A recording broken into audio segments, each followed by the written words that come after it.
أعوذ بالله من الشيطان الرجيم لا إكراه في الدين قد تبين الرشد من الغي ومن يكفر بالطاغوت فيؤمن بالله فقد استمسك بالعروة الوثقى لا انفصام لها والله واسع عليم والله سميع عليم. No compulsion in the religion. Ikraha is compulsion. In the earlier ayat, it would have told you about the power of Allah and His salient features and everything. After explaining things very clearly about His salient features, now Allah says there is no compulsion.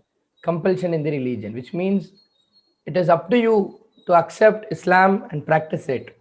And as a human being, have every freedom or free of will to exercise things that you wish. So there is no compulsion in the religion. Nobody can compel on an individual basis, or as an Islamic government, you can't compel your people to be strictly following Muslims. You can't do so.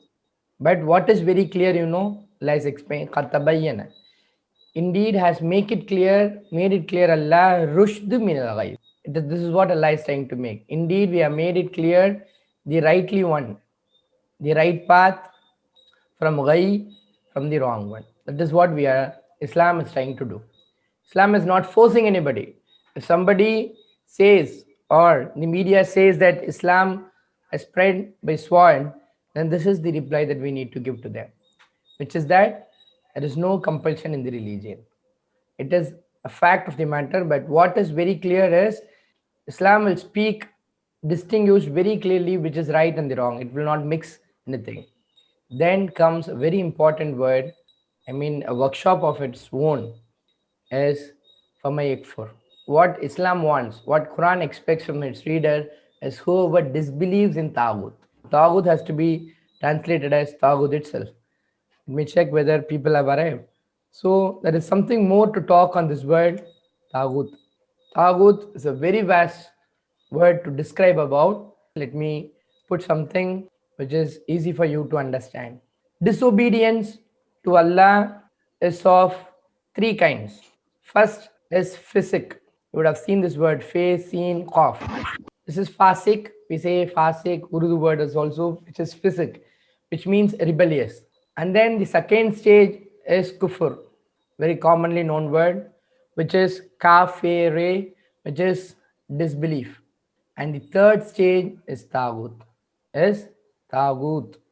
What do you mean by the difference is, in the first state, a man who is trying to disobey Allah has to cross three stages. First stage is he accepts on the bottom of his heart that Allah is the sole proprietor, Allah is the sustainer, Allah is the giver of law. But when it comes to practice, he couldn't do because of some other reason.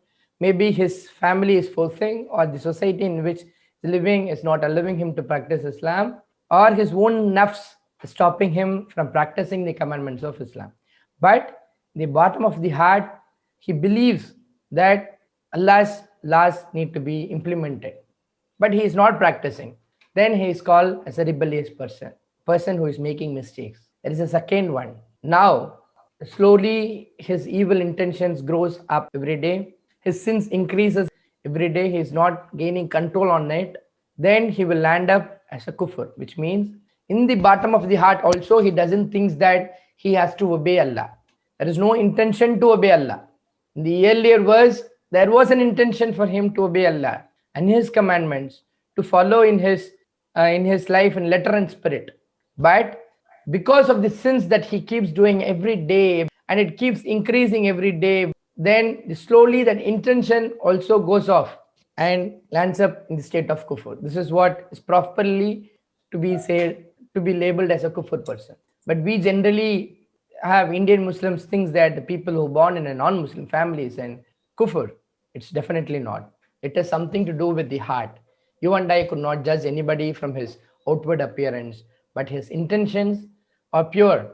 And if his intentions has got polluted, how will ever anybody knows that the intention of a person got polluted? Not even wife can understand the intention of the husband. So if the intention got polluted, he doesn't have even in the corner of the heart to obey Allah. There is no intention at all. Then he lands up as a kufr person. Then there is something more to it. This is what Allah is condemning here. This is the third stage, very worst stage that anybody can get into in the disobedience of Allah, that is Taghut, which means he is neither not following the instruction on his personal life, also he is hindering the others also to follow Islam. He is not following Islam, but that is the worst case, that is the bad case to say. And he has gone further extent to extend his authority to such an extent that he is hindering people. He is not allowing others also to follow Islam. He sits there as a stone, as a hurdle for others to follow Islam. Then that person or that character or that attitude is called as Taghut. That is what this Islam, this Quran verse is condemning it. And whoever disbelieves or rejects is the best word to quote it here. Whoever rejects the Taghut, and he completely rejects. There can be many Taghut, which means your interest, your wish and fancies, your family can become your Taghut. Anything, anybody, anything which is forcing you to not practice Islam, it can be labeled as Taghut. And that's what Allah is asking us to do. I would prefer to write kufr here as reject. Then whoever rejects the Taghut and believes in Allah, then indeed for them Allah is saying, then indeed he has grasped bil urwatil usqa, the firmness, the handle hold which is firm. Uska is firm, this is handle hold. Then hand hold is firm. Lan fisamallaha. He has grasped, then he has come to right person, that is Allah, and lan fisamallaha, none can break it up. This handle that he has, this handhold is with Allah, then that will never break up. And verily Allah is all hearer and all knower. அறவே நிர்பந்தமில்லை இந்த மார்க்கத்தில். பிறகு திட்டமாக தெளிவாகிவிட்டது நன்மை, தெளிவாகிவிட்டது சத்திய வழி வழிகேட்டிலிருந்து. பிறகு எவர் நிராகரிக்கிறாரோ தாகூத்தை, மேலும் நம்பிக்கை கொள்கிறாரோ அல்லாவை, பிறகு திட்டமாக அவர் பற்றி பிடித்து கொண்டார் வளையத்தை, மிக உறுதியான வளையத்தை. அது அறவே துண்டிக்கப்படாது. மேலும் அல்லாஹ் மிக சிறுவியே இருப்பவன், நன்கு அறிந்தவன். Now Allah again continues his arguments and says, Allahu waliyullazina amanu. And Allah is the protector of those who believe. Allah is the protector of those who believe. There is nobody else, even if none comes to rescue, but still Allah is there to protect you, and Allah is a protector of those who believe. وَيُخْرِجُهُمْ. What he is trying to do, he is driving them out from zulumat, from the darkness towards light. Zulumat, here it is page, so it is plural. Mufassirin says this darkness is referring to the darkness of ignorance. People are ignorant and they are now, Allah is trying to drive them out towards the light, which is the knowledge. That is nothing but the Quran. Allah is saying, Allah is the protector of those who believe, and he continuously strives hard to drive them out from the darkness to the light. But and those who disbelieve, on the contrary, there is another set of people, awliyahumut taghut. They have taken their protector as taghut.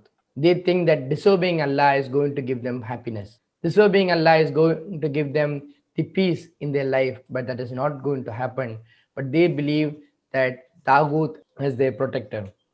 They were driven out.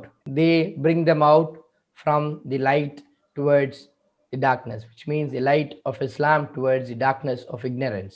And those, they are the dwellers of the fire, they in it will abide forever. Allah பொறுப்பாளன். எவர்கள் நம்பிக்கை கொண்டார்களோ, மேலும் அவர்கள் வெளியேற்றுகின்றான் இருள்களிலிருந்து வெளிச்சத்தை நோக்கி. மேலும் எவர்கள் நிராகரித்தார்கள் அவர்களின் தோழர்கள் தாகூத், ஷைத்தான். அவர்களுடைய தோழர்கள் ஷைத்தான்கள், தாகூத். அவர்கள் வெளியேற்றுகிறார்கள் அவர்களை ஒளியிலிருந்து இருளின் பக்கம்.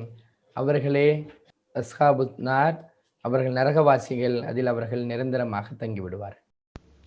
இவ்வளோ ஆயத்துகள்லையும் அல்லாஹ் தாலா அல்லாவை நம்புங்க, நான் ஒருத்தந்தான் கடவுள், எனக்கு இணை வைக்காதீங்க, எப்போ ஆனாலும் மறுமை நாளில் நீங்கள் மறுபடியும் என்கிட்ட தான் வந்து நிற்கணுங்கிறத நம்புங்க அப்படின்னு பல தடவை பல வகைகளில் அல்லாஹ் நம்மளுக்கு எடுத்து சொன்னாலும், இப்போ அல்லாஹ் என்ன சொல்கிறான் அப்படின்னா, தீனில் யாதொரு கட்டாயமோ நிர்பந்தமோ இல்லை. தவறான வழியிலிருந்து நேரான வழி தெளிவாக பிரிக்கப்பட்டு விட்டது. இனி எவர் தாகுத் நிராகரித்து அல்லாவின் மீது நம்பிக்கை கொள்கிறாரோ அவர் திட்டமாக மிக பலமான பிடிமானத்தை பற்றி கொண்டவர் ஆவார். அதாவது 3 வகை இருக்கு ஈமான் கொண்டதுல. ஒருத்தங்க வந்து ஃபசீக் அப்படின்னு சொல்லுவாங்க, இன்னொன்று கஃப்ரு, இன்னொன்று வந்து தாகூத். இந்த ஃபசீக் அப்படிங்கிறதுல யார் பார்த்தீங்கன்னா, அல்லாவை வந்து தன்னுடைய ஆழ் மனசுலேருந்து நம்புவாங்க, ஆனால் அதை வந்து தன்னுடைய வாழ்நாளில் பின்பற்ற மாட்டாங்க. ஏன் அப்படின்னா, அது குடும்ப சூழ்நிலையாகவும் இருக்கலாம், இல்லாட்டி தன்னுடைய சமுதாயத்தினாலேயும் இருக்கலாம். அது வந்து தன்னுடைய வாழ்நாளில் எந்த ஒரு விதத்துலேயும் பின்பற்ற முடியாது. இன்னொரு வகை அப்படின்னா காஃபிர். அவங்க என்ன பண்ணுவாங்க அப்படின்னா, அல்லாவை வந்து நம்ப மாட்டாங்க, பல பாவ செயல்களை செய்வாங்க. அவங்கள யாருமே கட்டுப்படுத்தவே முடியாது, அந்த அளவுக்கு பாவ செயல்களை செய்வாங்க. இவங்க வந்து காஃபிர் அப்படின்னு சொல்லுவாங்க. இவங்க வந்து முஸ்லீம் அல்லாத மற்ற மதத்தை சேர்ந்தவர்கள் தான் காஃபிர் அப்படிங்கிறது கிடையாது. முஸ்லீம்களாக இருந்தாலும் கூட மனசளவில் எந்த அளவுக்கு அவங்களால பாவ செயல்களை செய்ய முடியுமோ அந்த அளவுக்கு செய்கிறவங்களை வந்து காஃபிர் அப்படின்னு சொல்லுவாங்க. மூணாவது வகை என்ன அப்படின்னா தாகூத். இந்த தாகூத் அவங்கள பற்றி தான் அல்லாஹ் இங்கே குறிப்பிடுறான். இவங்க யார் அப்படின்னா, இவங்களும் இஸ்லாம் பின்பற்ற மாட்டாங்க, மற்றவங்களையும் இஸ்லாமை பின்பற்ற விட மாட்டாங்க, அதுக்கு ஒரு தடையாக தான் இருப்பாங்க. இவங்க இறை அல்லாவை வந்து நிராகரிப்பவங்களாகவே இருப்பாங்க, ஒரு காலகட்டத்திலையும் அல்லாவை ஏற்றுக்கவே மாட்டாங்க. இப்படிப்பட்டவங்களை தான் அல்லாஹ் இங்கே சொல்கிறான். தாகூத் நிராகரித்து அல்லாவின் மீது நம்பிக்கை கொள்கிறாரோ அவர் திட்டமாக மிக பலமான பிடிமானத்தை பற்றி கொண்டவராவார். அது என்றுமே அருந்து விடாது. அல்லாஹ் செவியுறுவோனும் நன்கறிவோனுமாக இருக்கிறான். இறை நம்பிக்கை கொண்டோருக்கு பாதுகாப்பு அளித்து உதவுபவன் அல்லாதான். அவன் அவர்களை இருள்களிலிருந்து வெளியேற்றி ஒளியின் பக்கம் கொண்டு வருகிறான். மேலும் இறை நிராகரிப்பை மேற்கொண்டவர்களுக்கு உதவுவோர் தாகூத்களே ஆவர். அவர்கள் இவர்களை ஒளியிலிருந்து வெளியேற்றி இருள்களின் பக்கம் கொண்டு செல்கின்றனர். அத்தகையவர்கள் நரகவாசிகளே ஆவர். அவர்கள் என்றென்றும் நரக நெருப்பில் வீழ்ந்து கிடப்பார்கள்.